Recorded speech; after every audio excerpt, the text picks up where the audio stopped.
Assalamualaikum warahmatullahi wabarakatuh. Liridha'illah wa li syafaati rasulillah al-fatihah.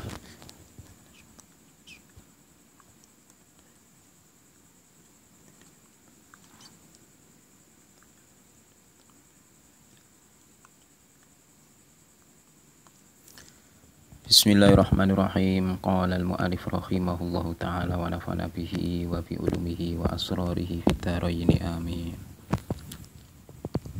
Qauluhu wa hadhihi arjuzatun laqabtuha jauharatat tauhidi qad hadzabtuha.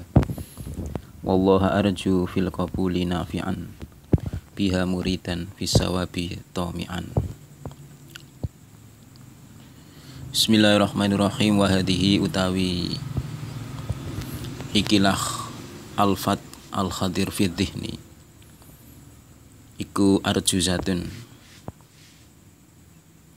piro-piro nadom saking baharojas laqab tuha kang ngarani sapa ingsun ing arjuzah jauharatat tauhidi ing aran jauharatat tauhid atau permata tauhid. Qad hadzab tuha hale bersihake sapa ingsun ing arjuzah. Wallaha lan ing Allah arju ngarep-arep sapa ingsun fil qabuli ing dalam katerimane arjuzah nafi'an hale manfaati biha kelawan arjuzah muridan hale muridan ing wong kang ngarepake belajar tomian kang ngarep utawa rakus fisawabi ing dalam ganjaran. Pada bab kali ini bait yang ke-6, bait yang ke-7 dan yang ke-8 akan disinggung nanti masalah penamaan ilmu tauhid, roja, tomak, sawab dan derajat-derajat ikhlas diterangkan nanti secara ringkas. Wa hadhihi arjuzatun. Beliau Kiai Nazim dalam membuat nadhoman itu dengan menggunakan bahar rojas, suatu bahar yang terdapat dalam ilmu arud yang jumlahnya ada 16 bahar. Dari kesekian bahar rojas itu merupakan bahar yang paling mudah atau memudahkan bagi orang yang mau menghafal karena lebih enak dan lebih mudah untuk membantu hafalan dibandingkan dengan bahar-bahar lain seperti bahar basit, bahar tawil, mutaqarrib dan yang lainnya. Laqabtuha jauharatat tauhidi. Beliau qad hadzabtuha, beliau menamai nadhoman tersebut, kitab nadhoman tersebut dengan nama Jauharatat Tauhid atau permata ilmu tauhid. Jumlah bait daripada mandhumah ini sekitar 144. Nah, Kiai Nazim memberikan nama dengan permata ilmu tauhid atau Jauharat Tauhid karena memang beliau telah membersihkannya serta meluruskannya dari segala macam keraguan, akidah-akidah yang rusak dan pembahasan panjang lebar yang bertele-tele. Berikutnya pada bait yang kedua, wallaha arju fil qabuli nafi'an biha muridan fis sawabi tami'an. Wallaha arju, hanya kepada Allah saya mengharapkan diterimanya bahar rojas dan memberikan kemanfaatan. Lafat arju atau lafat ar-roja menurut bahasa itu maknanya adalah harapan atau cita-cita. Sedangkan bila menurut istilah adalah terkaitnya hati dengan sesuatu yang disukai. Hati menyukai terhadap sesuatu beserta menjalankan sebab-sebab untuk mendapatkannya. Kita senang pada sesuatu dan ada usaha untuk mendapatkannya, itu jenenge atau namanya roja. Contohnya adalah seorang hamba yang mengharapkan surga. Tentunya dia dengan cara meninggalkan kemaksiatan dan melaksanakan segala bentuk amaliyah ibadah yang diperintahkan. Seperti sebuah hadis qudsi yang pernah disampaikan oleh Syekh Khatib, ma'aqulla hayaan min ayyat ma'a fi jannati bi ghairi amalin Kaifa ajudu bi rahmati alaman bakhila bi taati.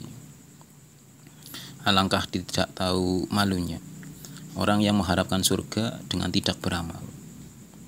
Kaifa ajudu bi rahmati alaman bakhila bi taati.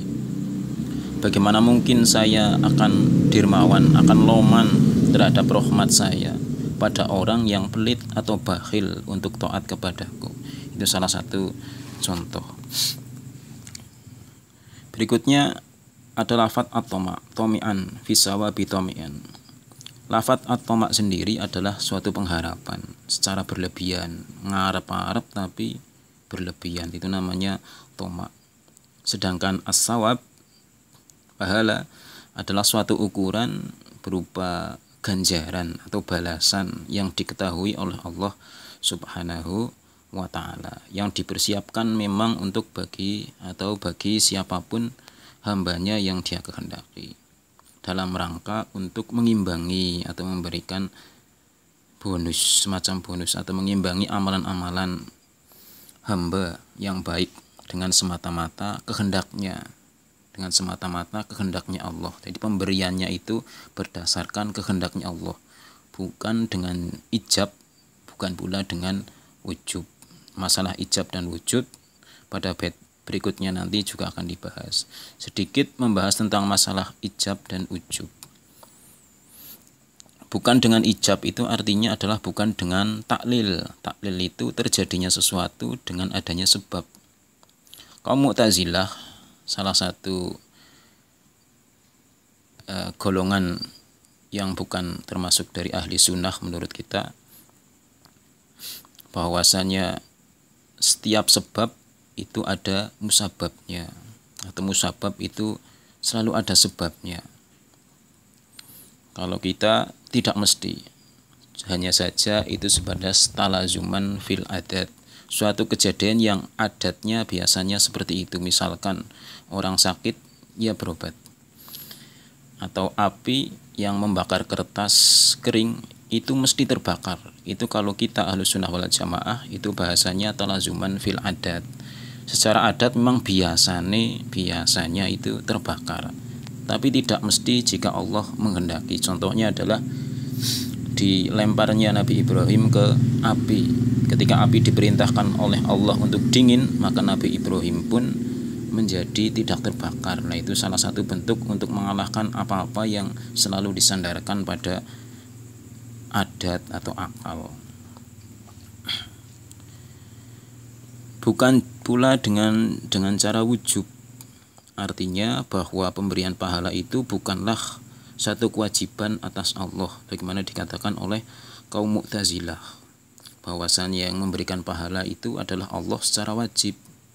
Kalau kita tidak harus, ketika ada makhluk yang bilang kepada Allah wajib memberikan pahala, berarti Allah itu mujbir atau terpaksa dalam melakukan sesuatu. Bisa saja Allah memberikan pahala terhadap orang yang maksiat dan memberikan siksa pada orang yang melakukan ibadah. Itu bisa saja. Tapi secara syariat itu berbunyi orang yang melakukan ibadah itu akan diberikan ganjaran, dan orang yang melakukan kemaksiatan itu akan diberi balasan berupa siksa. Apa yang disampaikan oleh pengarang Kiai Nazim dalam baitnya di atas itu mengandung pengertian bahwasanya beramal karena Allah beserta menghendaki pahala itu hukumnya boleh saja, meski pada selainnya ada amalan yang lebih sempurna. Karena derajat ikhlas itu sendiri dibagi menjadi 3, yaitu al-ulya, al-wusta, dan ad-dunya. Al-ulya itu orang yang beramal semata-mata karena Allah dalam rangka melaksanakan perintah serta tegak atau patuh terhadap Allah. Yang kedua ada al-wusta, seorang yang beramal karena mencari pahala dan menghindarkan diri dari siksa. Dan yang terakhir adalah ad-dunya, yakni seorang yang beramal dengan tujuan agar Allah memuliakan di dunia dan selamat dari bencana-bencana dunia, misalkan bencana corona seperti sekarang ini. Selain derajat yang 3 ini adalah riya, berarti selain 3 ini hukumnya riya. Seperti misalkan contoh kecilnya yang sering kita lakukan adalah beramal itu tidak jadi. Ada orang yang membatalkan amal arep ibadah, mau ibadah tidak jadi karena ada manusia yang lewat. Itu juga termasuk riak kecil seperti yang diterangkan dalam kitab Minahus Saniyah. Wallahu a'lam bishawab.